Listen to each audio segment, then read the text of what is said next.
welcome back to A Pint of Ale. As you can see, I brought Ruru back because she likes to hang out with me, I suppose.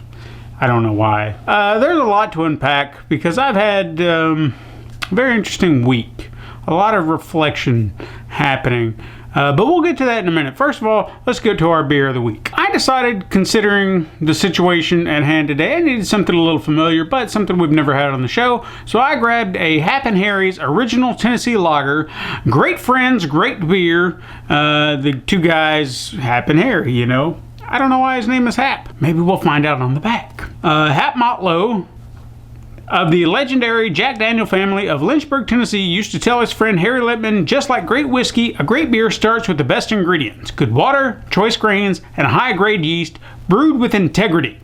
As the first distributor of Jack Daniels after the repeal of Prohibition, Harry passed this lesson down through the generations of Lippmans who remain in the industry to this day. Hap and Harry's honors the friendship of these two men shared over half a century. Cheers to great friends and great beer. God damn it, I almost had it. Almost had it flawless. And then I had to say shared and cared or whatever. Anyway, I've had this beer before. You know, it's one of those that you just kind of see at the store. You know, I've seen it at the store several times in the singles because it's a pint of ale. See? But this is a pint of lager. It's something I go to if I'm just looking for a quick pint. You know, just want to grab something on the way home, you know, that I can take with me or whatever. I don't drink and drive.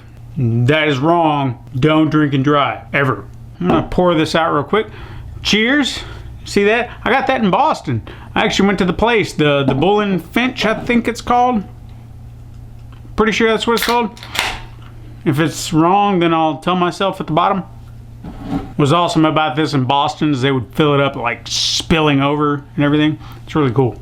So they gave you a pint and just a little bit more. And as you can see, kind of a nice golden color. It's a lager, and it really has lager qualities.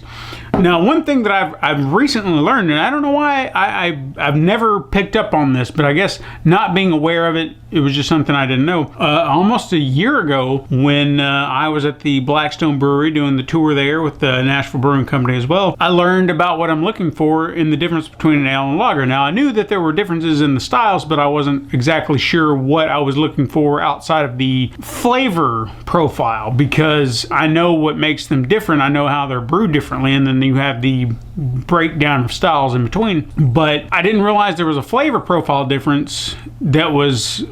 It's not something you really think about until you dig for it, and I wasn't sure what that was. And a sulfur quality in lagers. Now, you initially think sulfur, oh gosh, that's nasty. I don't really want to say it's like directly sulfur, like rotten egg kind of sulfur. There's this, it's very faint that is very reminiscent of that. So, but it's good. What is it, girl? What is it, girl? Isn't she a good dog? I've actually found myself leaning more toward lagers than ales here lately, and I don't know. Now, the reason, one of the things I want to talk about today is, like I said, I kind of had a bad week because, you know, I've been doing this pint of ale thing for a few weeks now, and I thought, you know, I didn't know where my buddy Porter was. You know, he's been MIA, so I thought maybe I would try to do porter and ale with someone new, and not to replace him necessarily, but, you know, guest host. It really... The first attempt at this was not exactly, did not go well as planned. It started off like this. This is Buck. Nice to meet you. Then, you know, the show kind of went off without a hitch. You know, we were doing the usual porter and ale stuff. And we got about 3 beers in, and then this happened. So there's this blend of coffee. Oh, bad, huh? Excuse me. At 3 beers and something like that happens, one of 2 things is wrong. Either that was a very pungent, very bad beer, or someone can't handle their liquor. And you saw what glasses we're normally using in porter and ale, so it was a little surprising to me. And you saw my face in there, and, you know, sorry for anybody who's kind of squeamish about that kind of stuff, but I just needed to kind of give you, just go back and look at my face. See that? Yeah. But anyway, you know, I powered through it. It was a little rough at first, and then... we got to Das Boot, and then this happened.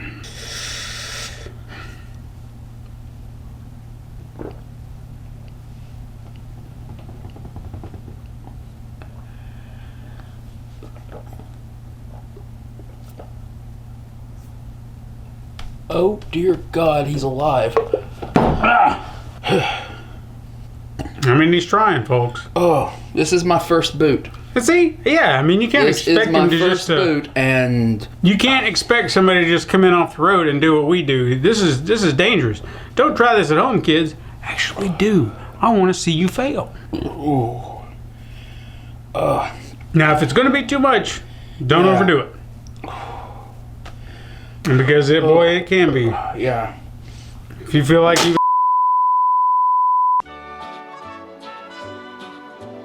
I was pretty livid the rest of the night, and I'm not trying to be hateful to my friend. You know, it's an old friend of mine, but I had some moments. I had some frustrations because of that, and it's not that I'm wanting to blame him, and I'm not showing this footage so you can mock him or anything like that.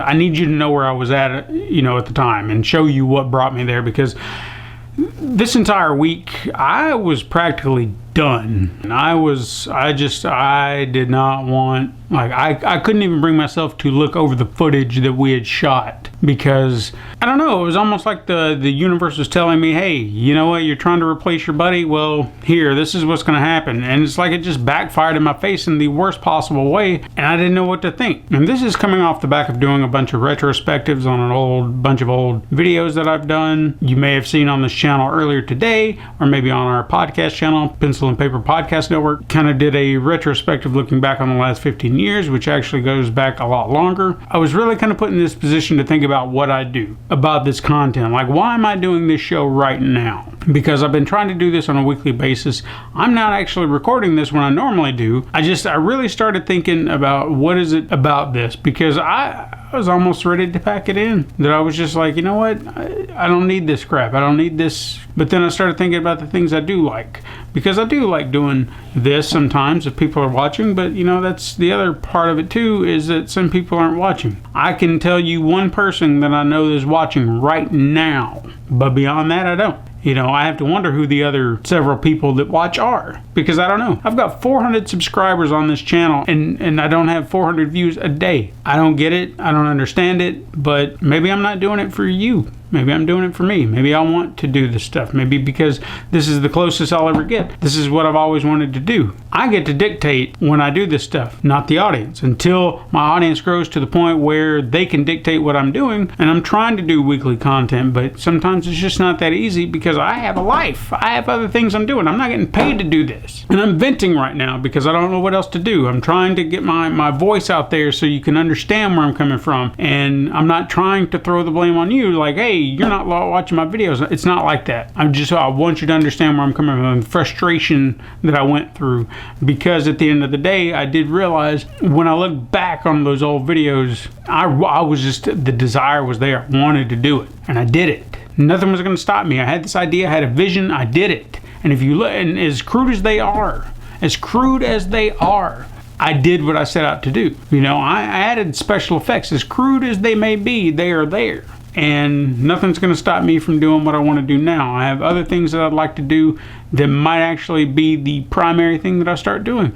Because the more I've thought about it, some of this other stuff just doesn't seem to matter anymore. And I've got to find what makes me happy. And does talking to this camera with the beer in my hand make me happy? Maybe. I don't know. The beer sure as hell doesn't hurt, but I'm just trying to understand it from a different perspective. I'm trying to understand what helps me get through the day. I got to start doing this for me. So if you start seeing less of these, if you start seeing less videos of me on YouTube, it's because I'm working on something that's what I want to do, not what I'm allowing the audience to dictate. Because right now the audience can't dictate what I'm doing. It just can't.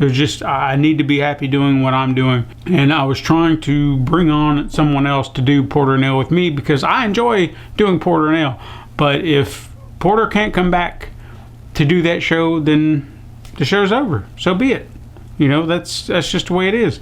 I don't know. I don't know what the fate of it is at this point, but that's where I'm at. If it takes 2 months to 2 years before we ever do another one, so be it. That's how it's going to have to be until audience dictates otherwise, until finances dictate otherwise, to where I'm having to do shows with people that I don't normally do them with. There's no point. There's no point. So I just wanted to get that off my chest. I wanted to kind of explain that. You know, I do appreciate anyone that has watched up to this point. The message probably didn't kind of come out the way I'd intended originally, but I do appreciate those who do watch. You know, it does mean a lot that someone out there is giving a damn to take a few minutes out of their day and watch what I'm doing. It really does. More than you know, it really does. That's all I got for this week.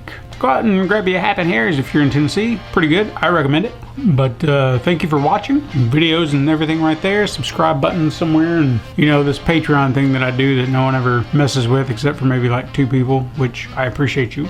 Enjoy your Friday. Grab you a beer. And maybe I'll see you next week.